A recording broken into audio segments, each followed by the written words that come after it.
Hey guys, and welcome to the newest episode of B Hero Presents the Bump Card Wrestling Podcast.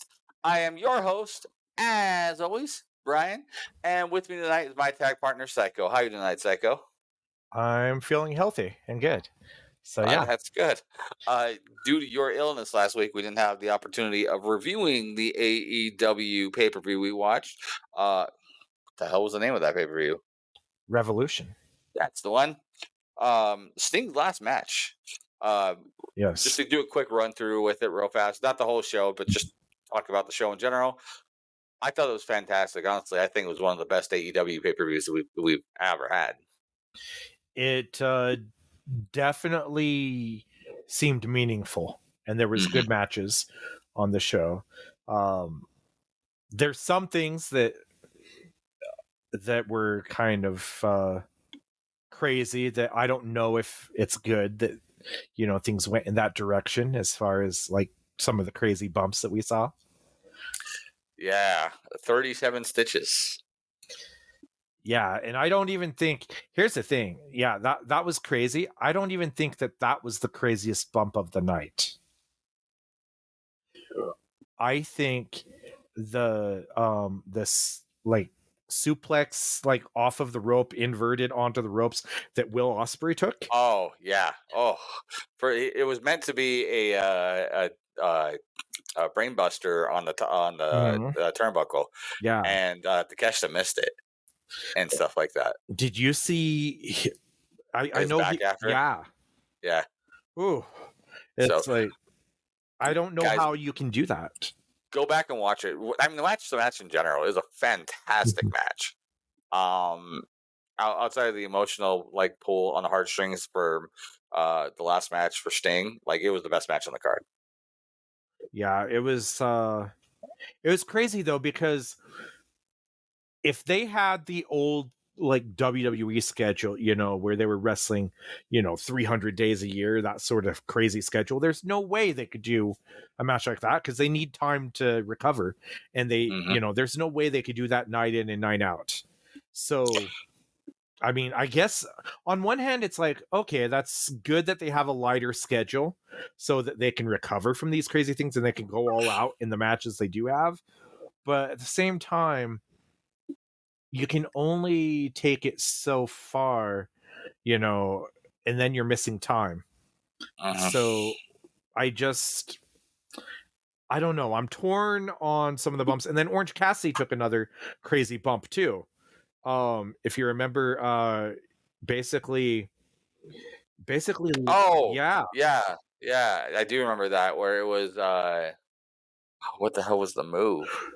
He like had his leg swept or something and bounced off of the I think it was rope, meant to right? be a backbreaker on the top rope from Roderick. From the top or something, right? Yeah, Wasn't it? yeah, I think that's what it was meant to be, and I don't know what happened, but like it damn near looked like Orange Cassidy was going to break his arm. Yeah. So, yeah.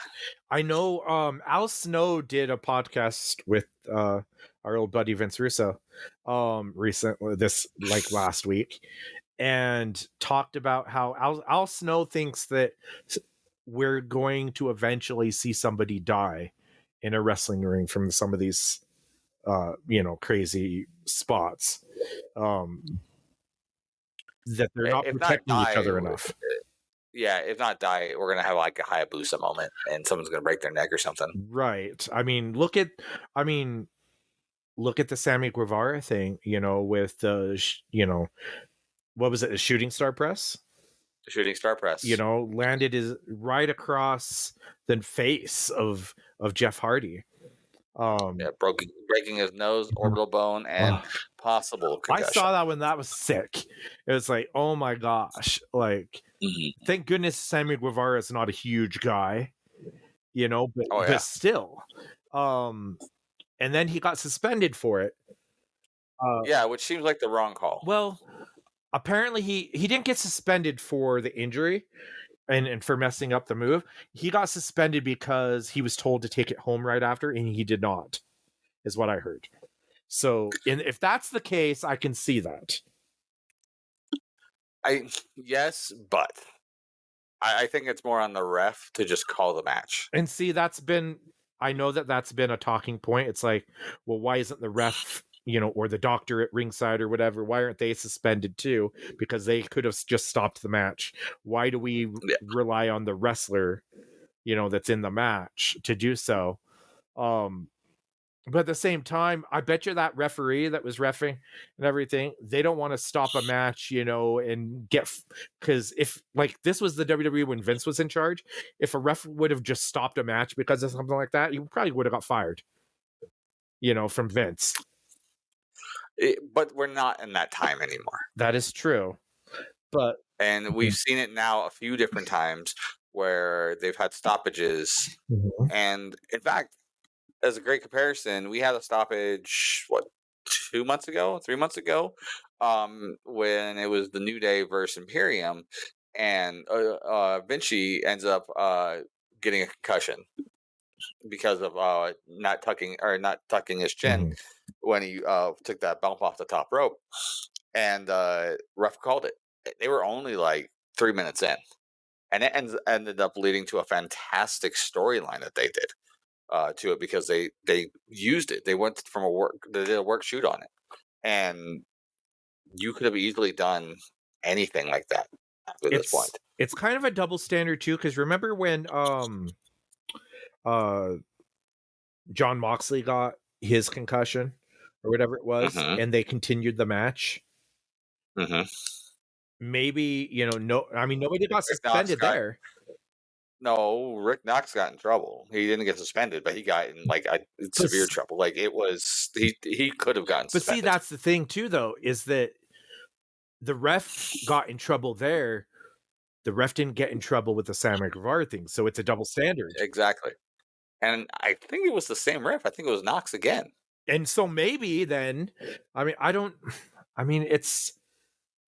they need to have very clear-cut rules that if the referee notices, that there's an injury and somebody's legitimately hurt, that they have the power and authority to stop the match without fear of repercussions.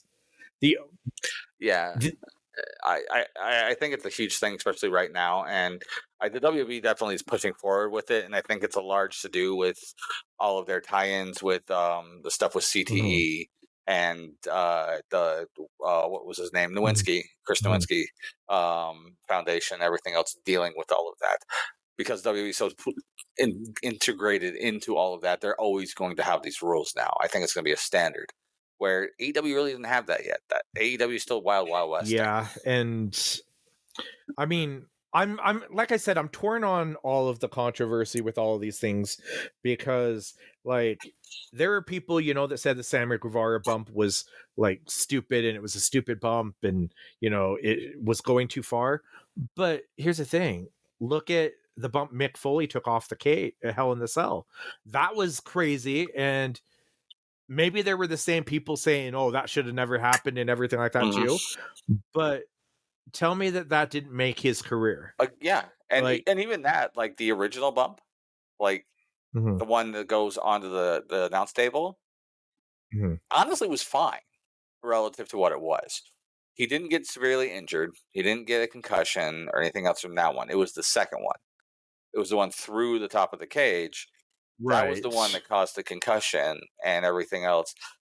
And Mick's talked about it many a times. He doesn't remember most of the match after that point. Right. But you had Funk out there, who was backstage guy. You had all of the medical people and everything else that could have called it, but they didn't. And even that, like Taker was injured. Taker had broken his foot before the match and had to jump down and everything else. So that would have been a prime example for now back then. Right. I know it's different times and everything, and hindsight being 2020 and all of that, but I don't think maybe the like frequency of these crazy bumps in AEW is a thing, but as far as like crazy bumps and everything, I don't think it's that much changed from like stuff that Mick Foley did, or when he took all the chair shots from The Rock with the handcuffs, all of that. There's always been crazy spots. Heck, even the New Jack stuff where he threw Vic Grimes off the scaffolding and everything and almost killed him. I mean, not saying that I mean that shouldn't have happened either, but these things have always kind of been around, or at least in recent times. Yeah. And so is it possible? I mean, wrestling's always a risk, right? And obviously these high risks, you kind of go in knowing that an injury or worse could happen. Yeah. I mean, I've had a number of injuries in and out of the ring, but honestly, like sometimes it's something simple. Like the scariest one I've ever had was my stinger I had a couple of years ago from a crucifix pin roll up. Mm-hmm. One of the simplest freaking things in the world, and I just had my neck wrong or something at there, pinched something, and then lost all feeling from my waist down for like about 5 to 10 minutes. It was terrifying. I remember I was there, and I had a similar thing from just a backslide, and or rolling my ankle from a drop down, a crossover. It's sometimes it's the little things where you get hurt. Yeah. And even something a little bit more than a little, but still something you've done 1,000 times, like a Jamin before he passed. Not from this, but Right. He broke his neck, nearly killed him from taking a DDT, which he took 100 times beforehand. Just a simple DDT, and it wasn't even like a stiff DDT. Like I was out there when it happened, and it was a fairly loose DDT. Like Jamin spiked himself, but yeah, but again, you never know. But AEW with the show from or the Sammy Guevara thing, or Darby Allin that was coming back to the Revolution. That's the kind of stuff that people want to see, but it's the kind of stuff that's going to lessen both the career and the business for AEW. I was talking to one of our greenies the other day because they were asking me about AEW, and my thoughts were about how their PLEs are selling really well, but their house shows are not, or their live events are not selling well. And I told him straight up, AEW right now is essentially a pinnacle version of an indie show. It is that perfect mix of ECW and WCW, but without the fan base. You have the ECW fan base to the production quality of WCW, but the craziness of like an ECW show, if that makes sense. It's basically a highly funded, it's a highly funded indie. Yeah. It's like, but it has bigger exposure because it's on TNT and TBS and all of this, and that's mostly because of Tony Khan's money. Yeah. But I think I don't know. Maybe that could be another episode of what we feel could change things, or what they need, to get to that next level. But let's talk about some other news. Yep. That's happened. I first want to start off with some of the Hall of Fame inductees that have since been announced. Which we called the first one. Paul Heyman. Yeah. Yes, we called him. I mean, it's Philadelphia. I mean, you couldn't get a bigger name for the Hall of Fame for Philadelphia. Yep. That's. I didn't know. I knew it was going to be somebody from ECW and stuff. I didn't know if Paul Heyman was going to be, this year or whatnot, but he is. Yep. And there's your headliner right there. Yep. I would not induct Bray this year, and that's only because I don't think you as you talked about Bray being the headliner, even, in death, you can't put him against Paul, ahead of Paul Heyman. I don't think. It's Philadelphia. Paul Heyman is Philadelphia, basically. He's the main event. Yeah, you wouldn't want to do it anyways, because even if like you tried to do it at the same time with how close it was recently for Bray's passing, it might not per se steal thunder, but steal enough thunder that it wouldn't make Paul's as big, but it wouldn't make Bray's as big either. Right. You also do kind of get Bray in a way. So let's talk about, and this isn't in the order they were announced, but Bray Wyatt's father and namesake, right, Mike Rotunda and Barry Windham. Yeah, so and that's kind of I bet you that I wonder if that had something to do, because you're basically getting Windham Rotunda. Yeah. It's like inducted, even if it's not. Yeah. So, and I bet you when Bray does get inducted, you know who I would have induct him? Rotunda and Windham. Think about that. Then you have them together to induct him. I don't know. If you did it, I guess I would have them induct and then have maybe Bo and JoJo accept exactly. Yeah, that's exactly how I would do that. But kind of, the U.S. Express, Mike Rotundo and Barry Windham, that's kind of an interesting choice now. And I think, they were there for the first WrestleMania. And so they probably wanted somebody from, the first WrestleMania. And I think that the Bray Wyatt stuff had something to do with that. 2. We get 2. Well, 3 technically it's a tag team, but we get 2 from the first WrestleMania. Yes, we do. Before we move on to the next guy, what do you think about Mike Rotundo and Barry Windham getting inducted? Like, honestly, I was surprised that we didn't bring him up, or at least Rotundo IRS, bring him up as being inducted. I would have sworn he was already inducted. Well, here's the thing, he's not. Barry Windham got in with the 4 Horsemen, but he hasn't been in on his own, and he's still not in on his own, but he's in a tag team, so they could eventually, induct them singles as well. Yeah. Yeah. I mean, I could see Barry Windham being a 3-peat inductee. Yeah. He definitely deserves it. If they've got him in for this tag team, it makes sense. So I think that's a good one. So next we have Muhammad Ali. Yep. I wish we could have got him when he was alive. I mean, I don't know how much of a speech he could have, really relatively, because by the time we were really doing Hall of Fames, his dementia and his problems with CTE, or assumed CTE because he was never diagnosed, was too far along. And it was like Parkinson's too, wasn't it? Yes, he also had Parkinson's by the end.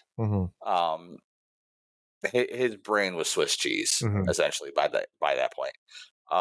But I mean, yours would be too, from taking all those punches from George Foreman. But yeah, having him would have been nice. Well, I would be surprised. In fact, I was just going to look it up real fast, because they didn't say who was inducting him. But I would hazard to guess that Layla Ali, his daughter, will probably be the one to accept it. Yeah, right. I think if you're going to have somebody induct Muhammad Ali, it could be Hogan. Yeah, it definitely could be.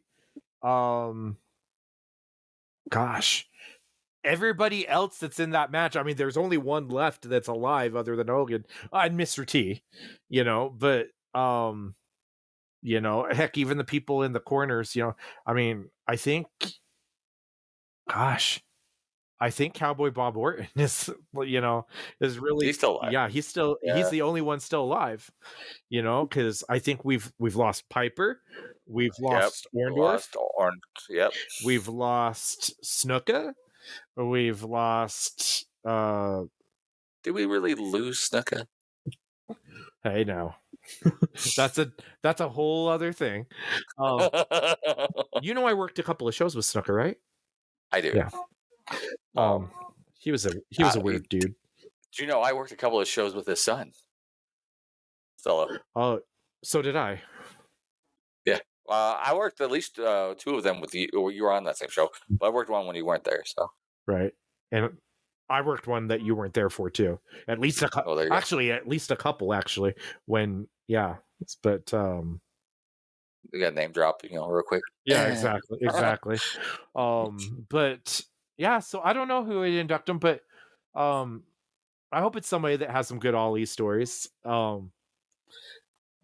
Heck, maybe it's not somebody from the wrestling industry. I mean, I guess you could do that. That'd be a little bit weird, but maybe they could have like George Foreman or something.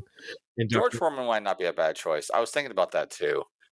George Foreman would be a pretty good choice, just because he's such a character, and right? he has wrestling ties too. Yeah, a little bit. He was there for Bash at the Beach '94 and stuff with Hogan and stuff. So there's I mean, he's done certain things with wrestling. If you believe Hogan, Hogan was offered the Foreman Grill before George Foreman was, and Hogan missed the phone call or something, and then it went to George Foreman. So it could have been the Hogan Grill, I guess. But if Hogan is to be believed there, I mean, he also said he was like original like guitarist for Metallica or something too. So who knows? Yeah, believe in Hogan and just about anything anymore. So and Andre the Giant was 1,000 pounds and died the very next day after WrestleMania 3. If you believe Hogan's stories, right after WrestleMania 3, and somehow they resurrected him to go all the way up to WrestleMania 5. Yeah.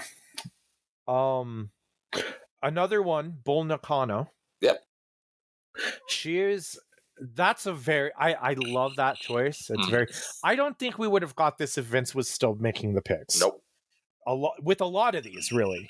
I think because Triple H is such a historian of the wrestling industry, I think that's an awesome pick because she was one of the baddest women's wrestlers around.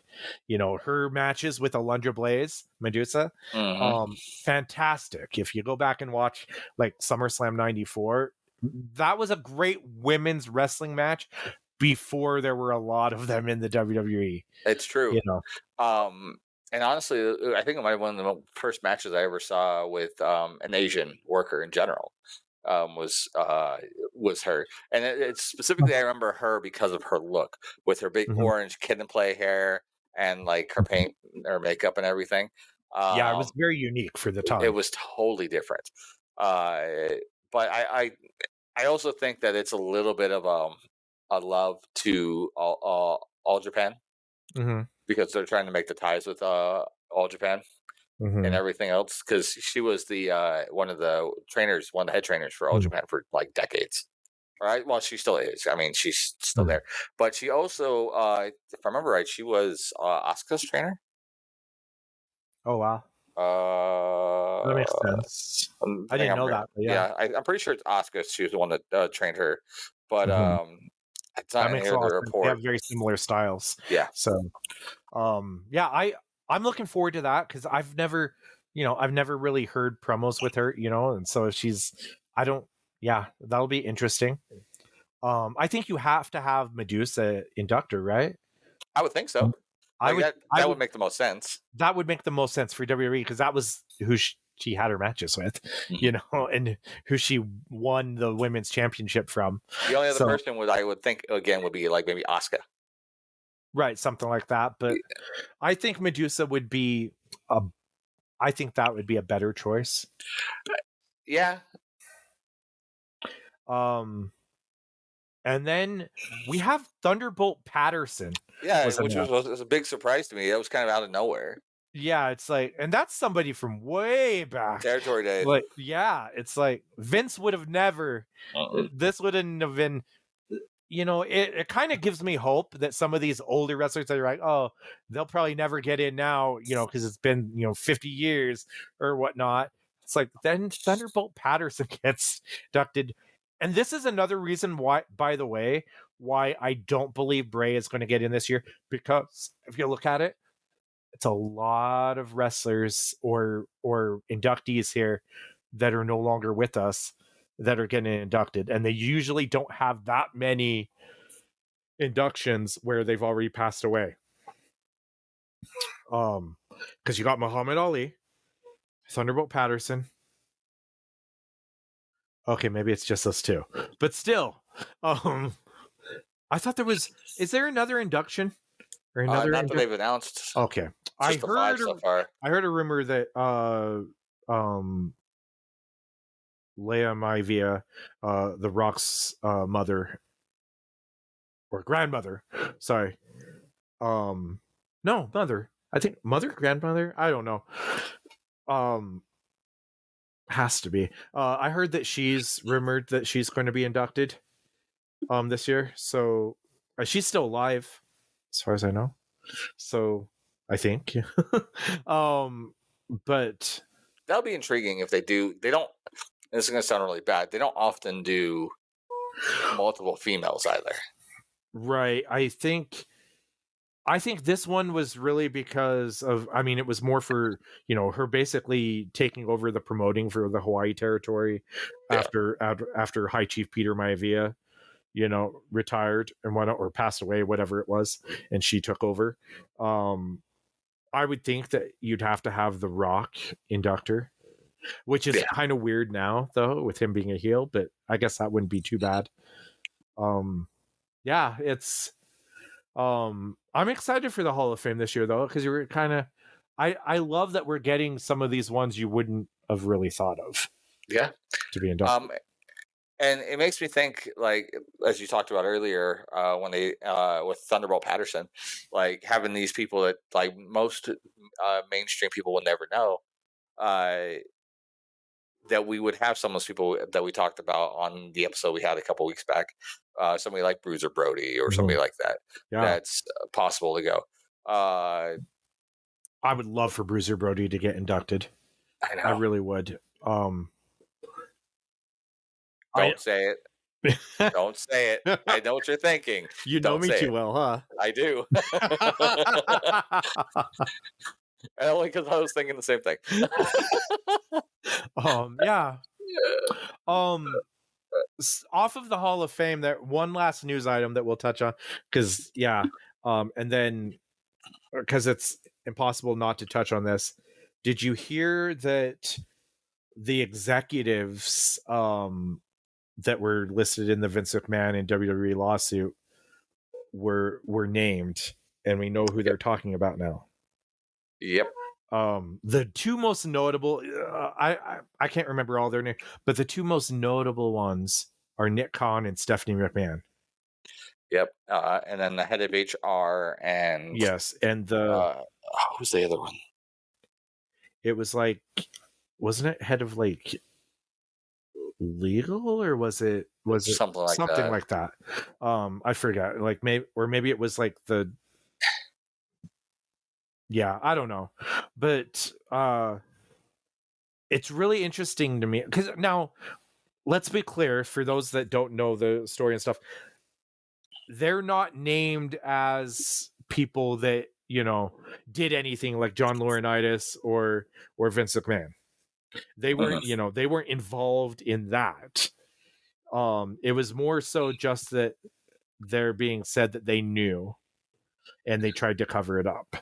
They were somehow involved in the cover-up, but it was also stated that both Khan and Stephanie were to a lesser extent, right? And so, and if you read like because you have to go back and like read the actual lawsuit, because it's like executive number one is Nick Khan, and and it goes through all these, so you have to like pair them. All right, so here's executive one. Where is the executive number one mentioned?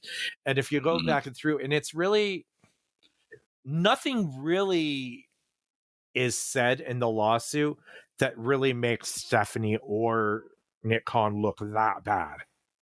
Yeah, outside of knowledge of it. Right. But I think by that point, like the NDA was signed, and there's like Mhm. already the Right, and I don't the believe that they knew to the extent of what yeah happened. I think they knew that there was a relationship with, of whatever, that there was some sort of a romantic relationship or inappropriate relationship between Janelle Grant and Vince McMahon, but I do not believe they knew that she was, allegedly she was getting trafficked or, to other people and to, and that that it was against her will or anything like that. I don't believe they knew that. I mean, at least that hasn't come out. So it'll be interesting to see what their part is, because I mean, it makes me worried though that if stuff like that comes out and they knew more and really tried to cover it up, that I would worry, since Triple H is the husband of Stephanie McMahon and stuff like that, that it could alter things, especially since they're they're really not in control of the company. TKO is, and they could make a decision at any point, like, okay, we've got to save our butts, clean complete house, and get our own people in there, or whatever the case may be. And then it changes the whole creative direction of WWE, all their momentum. It's I don't know. I worry less on that, but only because of the steps that Stephanie has already taken with everything, with her removing herself from the company altogether and everything else. I think that was essentially a good PR move, a good way to save face for all of It that. makes sense now that she would, with all of that coming out, she removed herself before she could really be a public figure when all of it went down, because she probably knew it's like, oh, you know stuff's about to hit the fan and I don't want to be anywhere near it. Yeah, and again, we don't know what to what extent they knew. Right. It could have been something as simple as, I mean, at that point before Stephanie took over, and then had essentially left shortly, not too long after. Vince and Linda were still married, and it could have easily been something to the effect of her being upset because of the relationship, and that was the part she knew about, was with the relationship. And then as she found out more about it, that's when she removed herself from everything. Like there's levels it could be. Like she's probably the safest of the four. Yeah, well, 'cause she's already gone, so I mean, I don't know. Yeah, it'll be interesting. I think there's going to be a lot more to come out from this, especially if this doesn't reach a settlement and it goes to trial. Then we're going to hear all the dirty details. Well, it's going to be more than that too, because they're still working on doing a criminal case to this as well. Right. If that happens, all bets are off. And if they do it to all associated parties, such as Vince and Laurinaitis, and what is assumed to be Brock Lesnar. Although, speaking of Brock, just touch on that, rumors are that they're looking at bringing him back. They're seeing if there's a possibility. He got added back to the roster just this week. So who knows what's going on there? This whole thing is like it's all the behind the scenes stuff with this whole lawsuit and all of that's fallout and all that. It's like a soap opera. It's like you can't make this stuff up. It's almost a work, but it's so crazy that it has to be a shoot. Well, that's kind of how like the Punk stuff was, It's like it's like, oh, this is a work, and I believe, I hoped that was a work in some ways, and then obviously it's not. Yeah, but same thing with the Montreal Screwjob and all that. Yeah, exactly. But it's so far beyond crazy. It could not be a work, because there's no way that someone can come up with something that crazy. Yeah. Interesting. So that's the news for now. We might have missed some stuff, but that's what happens when we've taken a couple weeks off or whatever. But and wow, let's get to we've got a long time with the news. Jeez, I know. So with this week, we're going to kind of give you guys a little bit of a behind the scenes of what it's like to tell the stories, to create the stories, to be the promoters and bookers. We both have some experience. Nick, obviously, or Psycho more than I, on both being a promoter and a booker. But I have booked a number of shows for multiple promotions. So I do have my hand in what it's like to do that. In addition to all of the backstage stuff, at Devotion, I do a lot of help with backstage due to my vet status of being there, between agenting matches to helping a gorilla, uh, to a variety of different things, and often just having people come up and ask me my opinions on things or to watch their matches. But I also often, when we do road shows, like say our shows at FanX or uh, FitCon or things like that, we usually have to put together like 3 to 4 card shows every couple of hours. And often, because of how I've worked things out, I'm the person there to do that because our normal booker and promoter aren't there. I've done it too. I said normally. Right. And then also in the past for another promotion, War, for the last couple of years of them there, I booked practically every show there, because again, my vet card, and the promoters were often either unable to make the show or were late because of personal reason. And then there was the time for War that I was put on a booking committee for them. Yep. That's a whole story right there. So let's go ahead and talk about a little bit about what this stuff means to start with, right? So let's start talking about what it means to be the promoter, right? Well, since you've done the job, Nick, why don't you tell us what a promoter is? Promoter is basically the one that promotes the shows. They they're in charge basically. It's basically their direction, and they run the business dealings for the company. Yeah, and you see a variety of people do that. A prime example of what would be essentially a promoter at this point would be Nick Khan. He's the CEO over Titan Corporation, or Triton Entertainment, excuse me. He would be what would be considered a promoter, or Tony Khan, or Billy Corgan for NWA, because they own the company. They want their vision of the company as a whole to go. Now, to be fair, Nick Khan doesn't own the WWE. No, but he's kind of that management portion of it. Yeah, he's basically overseeing it all, right? Because like TKO, those guys, they're not running the day-to-day operations of it. And even Triple H, to an extent, you could kind of argue it's like, okay, yeah, he's the booker, as far as booking the creative and head of creative and all that. But Triple H also he's got his hand in recruiting talent in all of that. And so honestly, he might as well kind of have that role.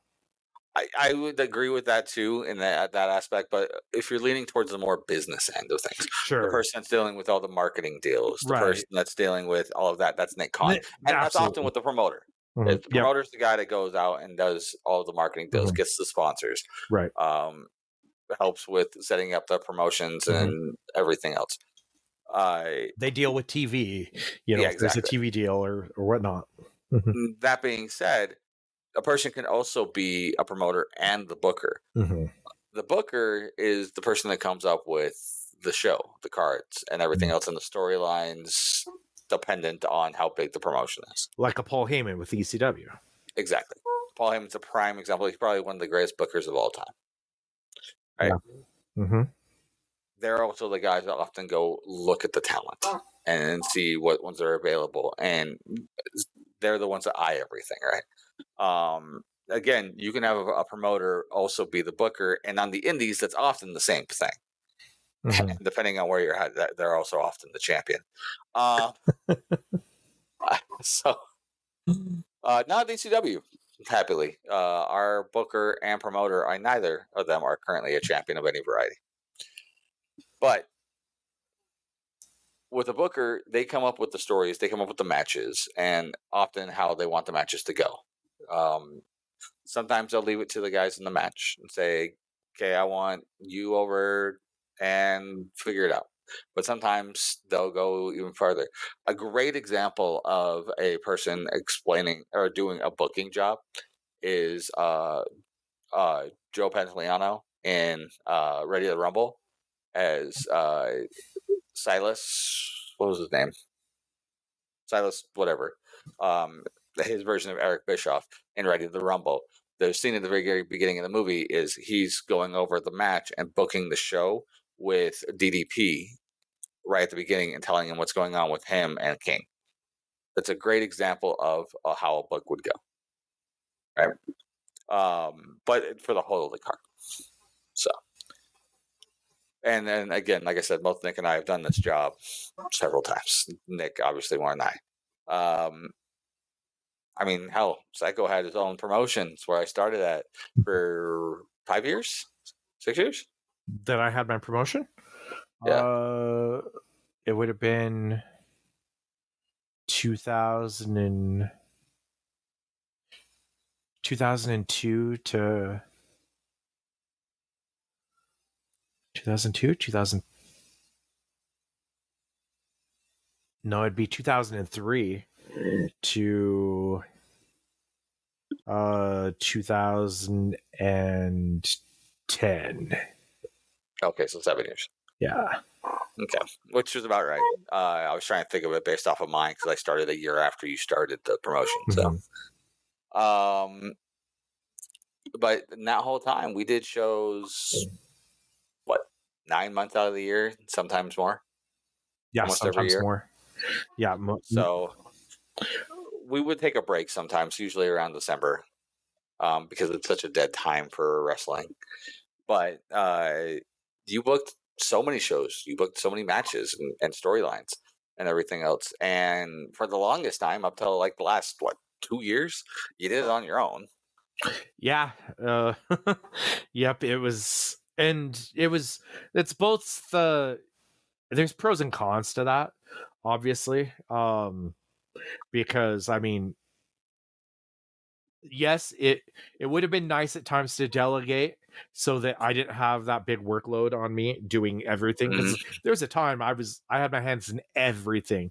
Like there was nothing that happened with ACW, and I was working the show, so there was like nothing that I didn't have my hand in, from booking the shows to promoting the shows to, booking the venues to, to wrestling on the shows to dealing with all the politics of the wrestlers and dealing with, anything. And then, which was good in some aspects because things got done the way I wanted them to get done. But at the same time, it's kind of a double-edged sword. And then I tried the booking. I tried the booking team thing where I put together a booking team, and yeah, that happened. So it didn't go. Honestly, some people said that was probably their least happiest with the promotion is when I put others in charge of that. So then I took it back, and those same people that I put in charge were upset, but at the same time, it wasn't, I don't know. I was like, okay, if it's not, things are worse now, so I'm going to take the book back, basically. Yep. And that happens all the time. Where you'll see people like that, or people that'll happen. A great example is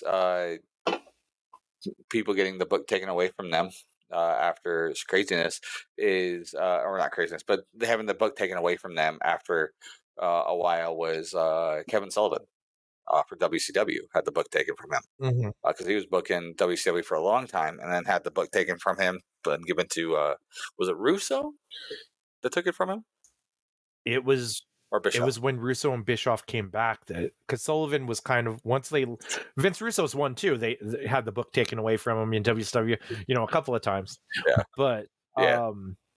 and then And I didn't think Kevin Sullivan was doing bad for his booking. no, it was very. I think his biggest thing was it was kind of old school, and it wasn't. I don't know. It wasn't bad. It was just kind of stuck in a previous time. And I also think that he got blamed for the defections of the Radicals of Benoit and Perry Saturn and Eddie Guerrero. So that. Well, Benoit makes sense. Right, exactly. And so that's kind of what happened there. And so, yeah, I don't know. Yeah, because I think Sullivan's actually an excellent booker. I agree.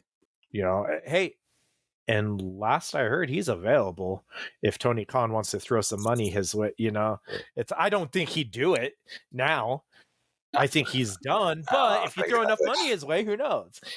I don't think that'll ever happen. Well, he just worked a show here in Utah just like 6 months ago. Right. So I don't know if he wants to handle the booking, but it would completely change the product. So I don't see Tony Khan doing it. I would imagine too. He'd probably book his son on the show. Sullivan? Yeah. Sullivan has a son? Or that's in the business? That's who was at the show with, and they were tagging as the new Legion of Doom. Oh, okay. Didn't know that. Yeah. But yeah, people get not a DCW show, by the way, a different company. People get the book, they change it all the time. There's been so many different bookers, throughout wrestling. Ric Flair had the book in WCW at one point. Which it's interesting because Flair was really good at booking his angles, and made himself look like $1 million and the people, the main event things. And that's kind of the thing is like, it's easy to book your own stuff. It's harder to book for other people. Yes. Very such. And to create for other people. That's a different skill set. Whenever I had the book of any variety, whether it was for a short thing, and mind you, like stuff like we did on the road shows like FanX or FitCon or things like that, it was fairly easy because you didn't have to do much of a storytell and 3 to 4 show card that you had to throw together. You could do something as like simple as like a quick tournament or an interference that turns into a match for the main event. Like it was stupid easy. But for stuff with war and stuff like that, we had to book stories. And unless the promoters had a specific match that they wanted story stuff in, usually theirs or usually the name they were bringing in, I'd have to book everything for everybody to make sense. And that's one of the hardest things as a booker. But I would purposely go out of my way when I was doing stuff like that I wasn't booking myself in things. I was usually losing a match to somebody else to try and help them get over with something, which is actually pretty much my most common role, even if I'm not booking, is losing. They put somebody else over. But you don't see that very often. You don't see a lot of people putting themselves under on the book. Well, I know that you always, get on me for always, booking myself over you. But if you look, I never booked myself to be the top champion. Never happened. Nope, just the light heavyweight champion against me twice. It was the junior heavyweight championship. Yes, you're right. And the tag team titles, sure. But not the big belt. But not the big belt. But I also put over a lot of talent. Not you, but I put over. I booked myself. I booked myself to. I put over Zen and made him look like $1 million in the junior heavyweight title when we've crowned the first junior heavyweight champion. It wasn't me, it was Zen. We made a He had a hot run with the title. And we actually did put you over in the tag titles, 2 straight falls. You know, Yeah, and even in the match that you beat me for the title, the junior heavyweight title, it was a gauntlet match. I think there were 6 matches, and I went through 3 Yeah. people, and then ended up with it at the end, and then you came out from under the ring and beat me. right. So, Who looked strong in that? You did. oh yeah, You know, yeah. it's like I didn't look strong. I came in and sneak attacked Does you after that you not were mean that all I'm worn not going to down. give you crap about it? Because I'm totally going to give you crap about it. But yeah, I can't remember what our match was for the second time you beat me though. The second time I beat you? Yeah, for the junior heavyweight title.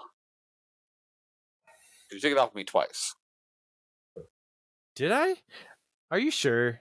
I'm pretty sure, because I'm pretty sure that's what you told me. Because I don't remember losing it the second time to whom. I remember the gauntlet, and I remember that. I remember how many times did you have it? Because Paco beat you for it once. Or maybe I did only have it twice. Yeah, I don't remember beating you a second time for it. I beat you another time, but it wasn't for the title. No, yeah.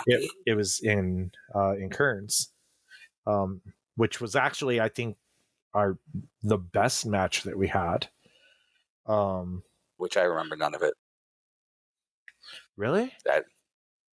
Honestly, like, I'm not gonna lie to you, like, a lot of my early matches I don't remember most of. Even the gauntlet match I don't remember most of. I remember a little bit out of the Iron Man match I had with Zen. Mm-hmm. And I remember a little bit of the tag match that we had against Jimmy and Derek. And honestly, that's it. You remember the match with the Ballards? I remember the Ballards. I was going to say, you remember the Ballards one. Yeah. I remember having the matches, a lot of them, but I don't remember things from the matches outside of a few of those. I remember having a match with Junior X at Rocky Point, but I don't remember most of the match except for the finish. I remember Paco's match fully because that match was like 10 seconds when I lost the match to Paco, the only time we ever wrestled. I remember you gotta have him on at some point. He was so upset that it was a quick match. He wanted to give you a longer match. I know he did, and we never had a chance to go again before he retired. So yeah. And I've always liked Ricardo. He was always such a good dude, at least to me. Like he never made me feel like shit like some of the other people from there did. So, well, all that being said,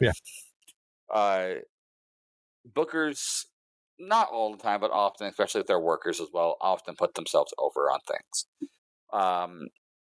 Our booker for DCW, though, doesn't do that often. He actually tries to do everything he can to not do that. He'll put himself under on a match, but he usually makes himself build as usually the top heel on a thing. And with that being said, often when he's working a name that comes in, he has to be told to work that name and then subsequently maybe beat them. He has to be told to beat them. Otherwise, he chooses not to. I think the booker we currently have at DCW is great for what he's doing. So, with that being said, I was trying not to say names. I know, I did. I don't work there anymore. But so next up on there, some things we talked about is working what's called Gorilla. For people who don't know, Gorilla is named after Gorilla Monsoon. It is right outside of the entrance to the ring, right behind the curtain, essentially. It's literally the last person that someone talks to before they go out. But he's also the guy that kind of controlling most everything, depending on where you're at. You might be something as simple as last person to say something to you before you walk out, and that's it. Or it might be the person that's doing everything with production, including feeding lines to commentaries like Triple H does for most of the Raw shows. I don't know if he does it for SmackDown as much. I know he does it for Raw, though. And you've seen them there. Like, anytime you've seen people, like, when they come back, you see a group of people sitting at a table watching monitors, having headsets. Mm-hmm. That's them working Gorilla for WWE. Mhm. Tony, obviously, he works Gorilla most of the time in AEW. I've done Gorilla. In fact, I switch off between me and two other people working Gorilla at I've done Gorilla W. before, Yeah, and obviously, when I was running ACW, I ran Gorilla. yeah, but that one was a little bit different. It Again, was different. We didn't have headsets, to instruct the referees and all of that. So it was keeping times and everything else. no, Yeah, it was more. Hey, this match is going too long. Send a referee to go down there and get their attention to bring it home. So, what do you think of the show? Oh my god, greatest story. Good old Yoshi. Oh man. Anything that pisses off, who. It's great. So, continuing down that with the Gorilla, which I actually really enjoy working Gorilla, watching the matches, because you also at Gorilla, you're also the first person when they come back, so you can inform them one of their times, what you thought of their match, things that they can work on for next matches, and things like that. It's a very good spot for more of a vet person to be in. So myself and the booker and one of our head coaches, we often sit in there right now doing that job because we're able to help the guys out as they come back. Guys being the royal guys, girls, everybody else. So, and then one of the last ones I wanted to bring up for a backstage role, and we may bring up more after this, but one of the ones that pops in my head is someone known as an agent or a road agent, right? Or a producer, which is also a name for it now.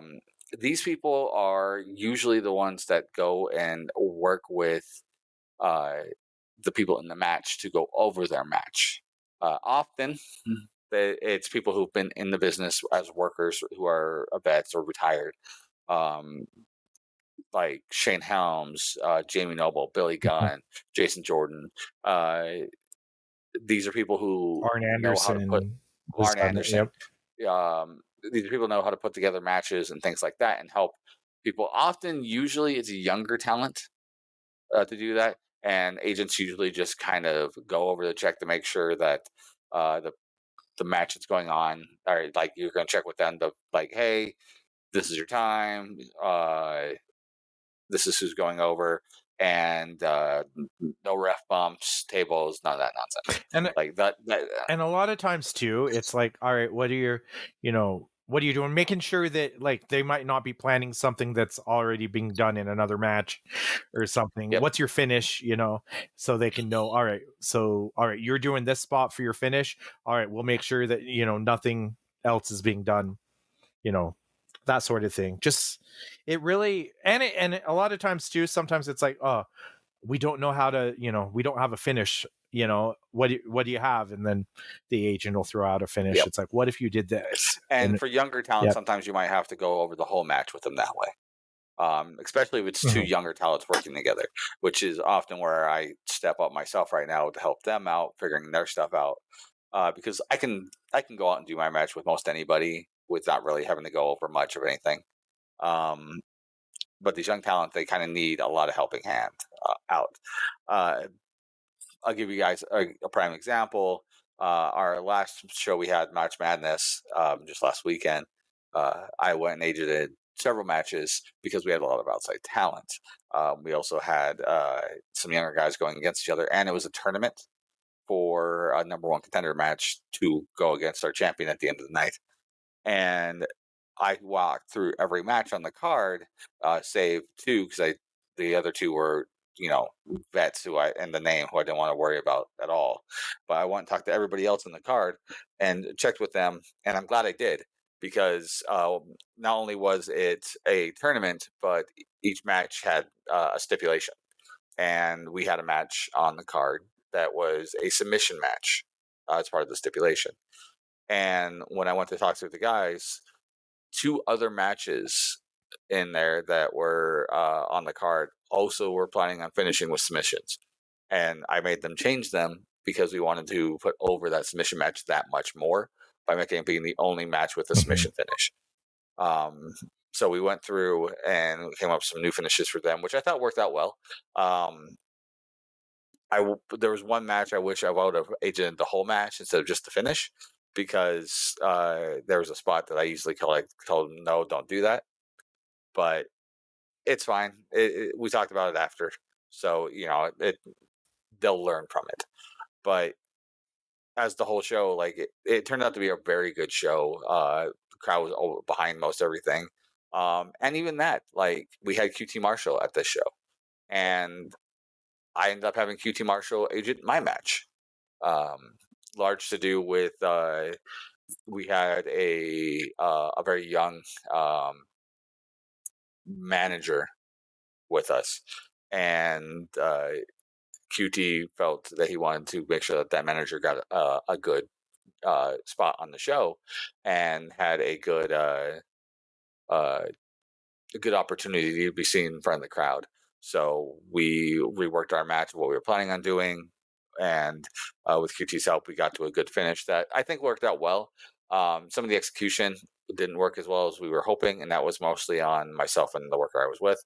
But the manager who was there nailed the spot they were trying to go for, and the crowd ate it up just like we were trying to get to and what QT wanted. So, but that's the kind of thing that like an agent does or a producer does, is helps build those kind of matches and build kind of an expectation too, because like if you have the same producer, which a lot of times people will end up, especially younger talent, will end up with the same producer for a while.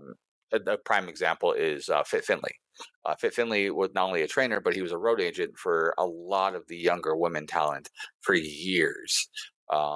You can look back, it's people like Becky Lynch when she first started, or Charlotte Flair, or even go farther back than that, like Nikki Bella, and they all have stories about Fit Finley training them and agenting their matches and things like that. So you end up with like the same person. You have that trust in that person, and that person builds trust in you. So you don't always have to go as much with them as you do with somebody else. So Yeah. All right. Well, as I'm trying to think of some other backstage positions, of course, there's always a ton. Depending on where you're at, often the senior ref is also in the ear of the younger refs, giving times, giving them some pointers as they're going along.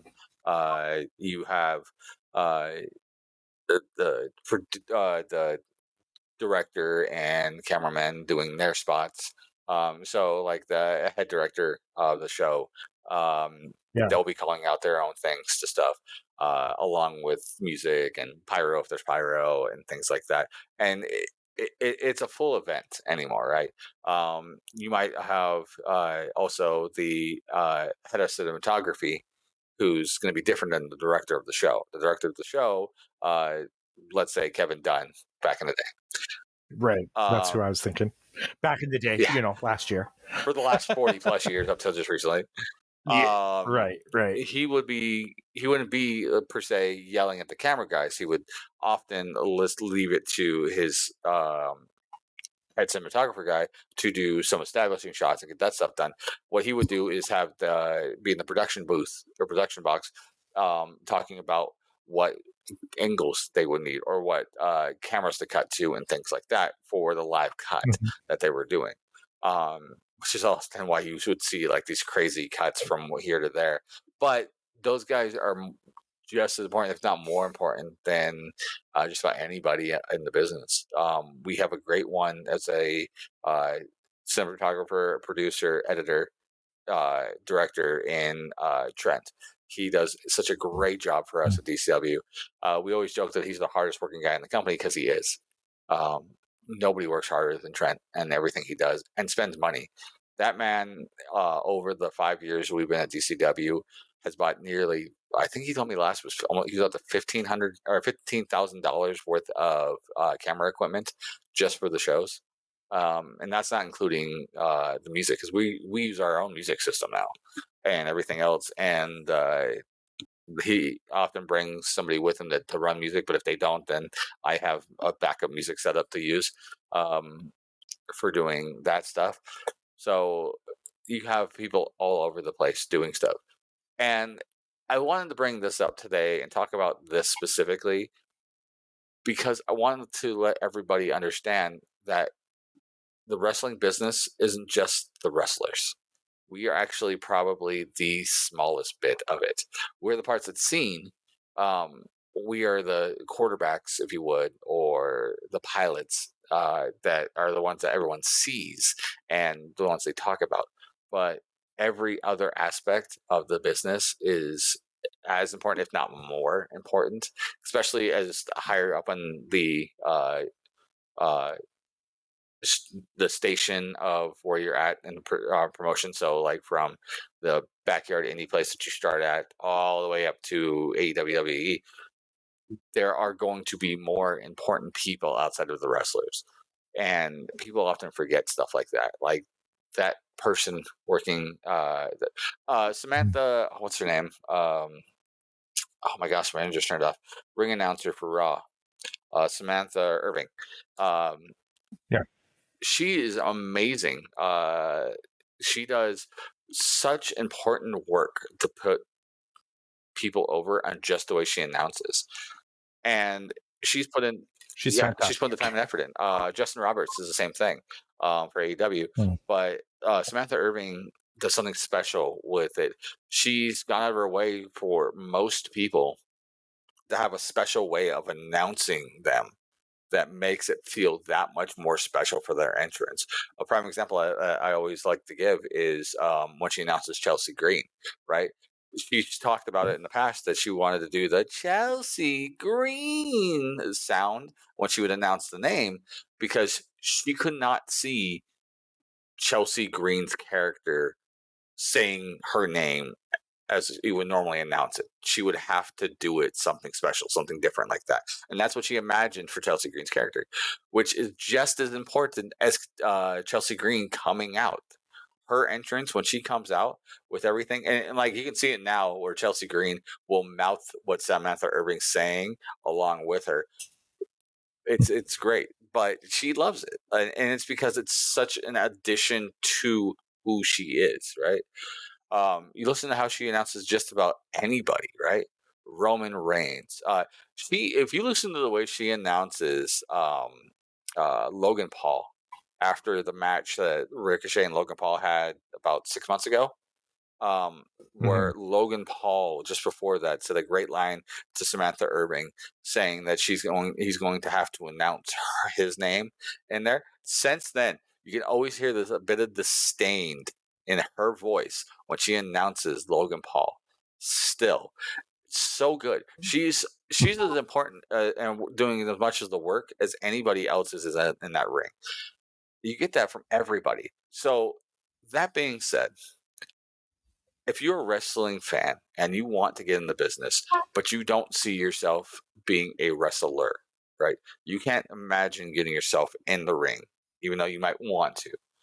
There are so many more opportunities to get into the business from the back end of this, from that ring announcer or helping with production and music. Eventually, maybe Gorilla if you have that knack for it all the way up to maybe owning your own promotion and booking the shows and running the promotion as a promoter and selling the merch and doing all that stuff. Even that with people doing the merch, like selling merch. Having somebody sell merch for you is so important. We have a great guy who does brings up food for us.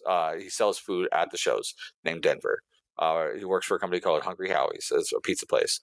But he will go out of his way because in the same room that he's selling his pizza is the merch table. He will sell the merch for you. He will push your merch for you and give you the money for it without taking any share. He was just doing it because he loves devotion.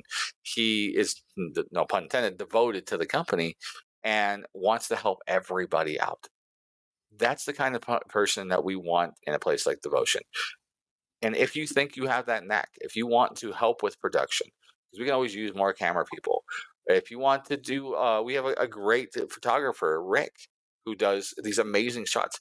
95% of the pictures you see of Devotion Championship Wrestling that the wrestlers push out or the DCW page or anything else, they're coming from Rick. And Rick is an amazing eye as a photographer. You could also be a photographer with us. Ring announcing, which is like Goots. He does a great right now. Our current ring announcer, but he's also the mascot for Matakadel right now, as well as Pit Vipers. So he's not always available for us. We can always use another ring announcer. Refs are amazing, and they're just as important, if not more important, than the workers because of what they have to do. Our current ref, senior ref Jeremy, he's amazing. He was a former worker, and Iron Man shows sometimes just him because that's what he wants to do now is be a ref, and he loves the ever living snot out of it. So there's so many opportunities for you to get into this business, something that you might love to do, that you want to learn how to train to do. Al Snow's Wrestling Academy of Utah will train you how to do any of that. So reach out to us on that stuff, which I'll give you all the social medias and link here at the end shortly as we're wrapping up. Psycho, do you have anything else you want to go over about people in the back or anything like that? I mean, gosh, I think you covered a lot of the different people out there. I know, like when I was running ACW, we also had somebody that was handling the website for us that would, do stuff like that. And then there's so many different people that get brought aboard a company, whether, especially like if you look, up the line with like WWE and all that, but that just you never hear about because they're the unsung heroes, right? Yeah. But I think it's, if you have a love for the business, you just want to be close to it in any capacity that you can, and find what skill you have, something you can bring to the table, or something you even want to just learn about. And there's usually a place for you if you're passionate. Well, let me ask you this question, and it's going to kind of be a little hard because I know you've done most everything you can backstage, or in this business, as well as I have. What is one thing that you don't think you've ever really done as a in backstage or in the business outside of in the ring stuff? Well, let's see. I've ran a wrestling promotion. I've booked a wrestling promotion. I've done commentary. I've ran Gorilla. I've reffed. Not full time, but I've reffed the occasional match, or like when we've done FitCon or something, I've got in there and reffed, as have you. I've managed. I have not ran, production as far as, piecing together a TV show, as far as the, handling all the editing and all that. Haven't done that. Haven't ran a camera for, I would be horrible at that. Trent has tried to, he will, had pitched that, sorry, Trent, I'm not that guy. I'm staying far away. We had two young ladies do it at the show and they did well. You could have done it easily. Yeah, I am neither young nor a lady. That's true. And they're real tiny too. I'm pretty sure like one of the cameras that they were holding was weighed as much as both of them together. So yeah, I've done Timekeeper. I've ring announced. I've done a lot of different things in the business. I've done ring crew. I've done you name it, really. I mean, I've been on creative teams for I was on the creative team for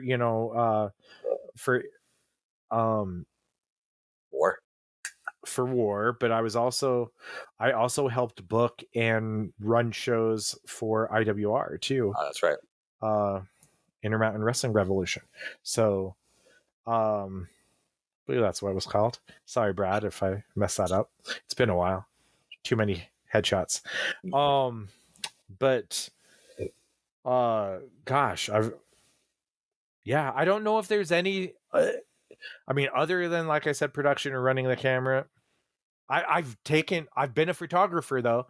I've taken pictures. That was actually the first thing that I ever did on a wrestling show. was they had me,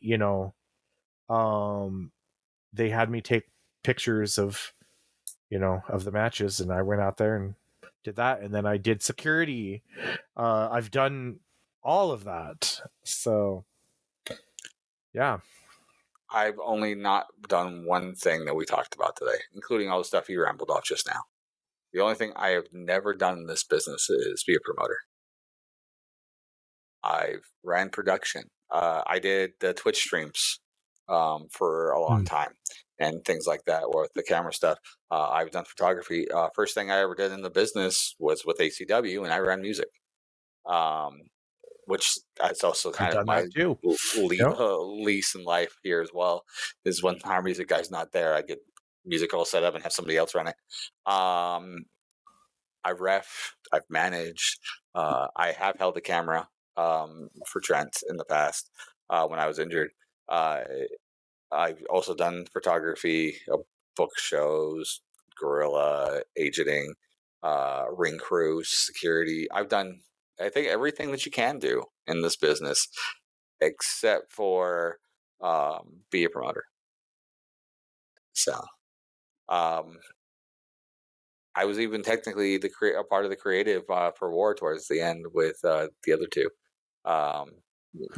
Who were you on? Was it with Brick and Carry? See, that would have worked out better for me. I was on the creative team with Jeff Lawrence and Jason Wild, and love Jason.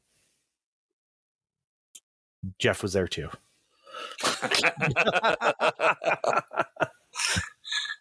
Yeah. So yeah, I mean, I've done everything except for promoting, being a promoter, owning my own promotion. And training guys. So yeah. Oh yeah, we've both done that. Done that too. Yeah. I still do that to this day. So, and along with mentoring, you mentored me. I mentor guys. Still there. I've agented matches for wrestlers. So yeah. So, but there's opportunity is what this all comes to being for anybody to do any of this. So if you don't think that you have the right body type, you don't think you're athletic enough, you whatever excuse you want to use to not be in this ring. And I'm saying that as an excuse because I don't look like a wrestler. I don't consider myself athletic enough. And yet I get in there and still tell the stories with my body damage. So anybody can do this. You can do being a wrestler. But if you don't want to or don't think you can, but you still want to be part of this business, there's opportunity for that. I mean, hell, even promoting the shows in general, like what we do here at Bump Card, where we promote devotion shows. And we try to do more in devotion. Like if we have somebody from Dive On or somebody from somebody else, we'll promote those shows too. I'm impartial. I mean, and for the most part, I am too, but I don't know what's going on with Dive, or I don't know what's going on with SDF, or Lucha Libre Utah, or the other Lucha Libre one, or there's a lot of wrestling in Utah now. Oh my god, it's so much.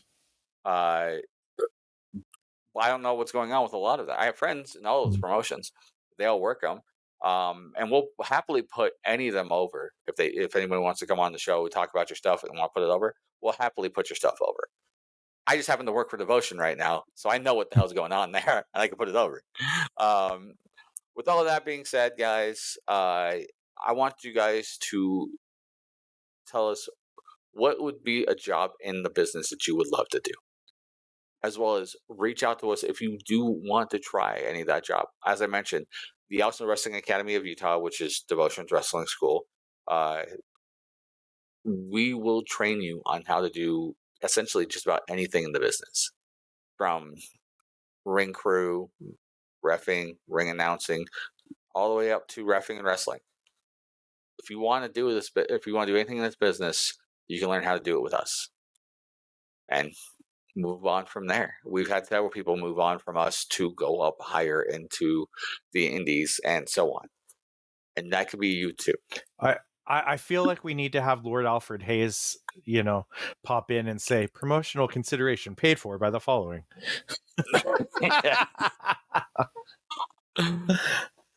But reach out to us on all of our social medias at Be Hero Media on Facebook, Instagram, Twitter, and soon to be TikTok. And if I can get things worked out, we're actually going to be going and doing not just TikTok, but live on TikTok when we start doing these episodes for this, as well as Slightly Agitated. We'll be doing them live on TikTok, and later on, we'll be pushing the audio out. If I can get it to work, as I'm hoping it'll work. So stay tuned. Follow us on our social medias for all that, because I'll announce that when we do. Also, you can reach out to me at Mike Burke DCW on Facebook, Instagram, and TikTok, and Mike Burke Pro on Twitter. You can reach out to Psycho at Psycho Wrestling on Facebook. And then last thing is the upcoming Devotion Championship Wrestling shows. As this is recording, actually, we just had a great show at Liquid Joe's. It's our first show of the year there, and I know it was a hit. It's always a hit when we go Liquid Joe's because it's always so much fun. Well, our upcoming next shows we've got coming up. Our upcoming shows that we have. We will have our show at FitCon, which will be April 12th and 13th at the Mountain America Expo Center. We will also have our next Tussle Time show May 11th at Kamikazes. And then we will be actually doing a show out of state for us. That'll be at Grand Junction, Colorado for the Taco Margarita Festival, June 15th. We also have some other shows that we're just trying to iron out because we do shows here in Salt Lake every month. We're ironing those shows out. So please follow us on social media to get tickets and information about all the upcoming shows. That'll be on Facebook and Instagram at Devotion Championship Wrestling, TikTok at Devotion Wrestling, and Twitter at DCW Salt Lake City. All right, Psycho. Anything else for this not so advertised but mostly advertised episode of the Bump Card? No. I think we're good. Okay. And again, there are so many other promotions out there too that are doing these same trainings. If you guys want to learn from them, from like FSW to 3D to what's some of the other ones I'm trying to think of. Santino Brothers in California. There's tons available. If you have questions, reach out to me on my social media. Just DM me, and I probably find one that I can trust for you. That's in your local area or fairly nearby. So, that all being said, guys, I hope you enjoyed this episode. I know I did, and I'm sure Psycho did. Of course. So, for the rest of Be Hero Media, this has been us, and we're tapping out. Have a good night, guys.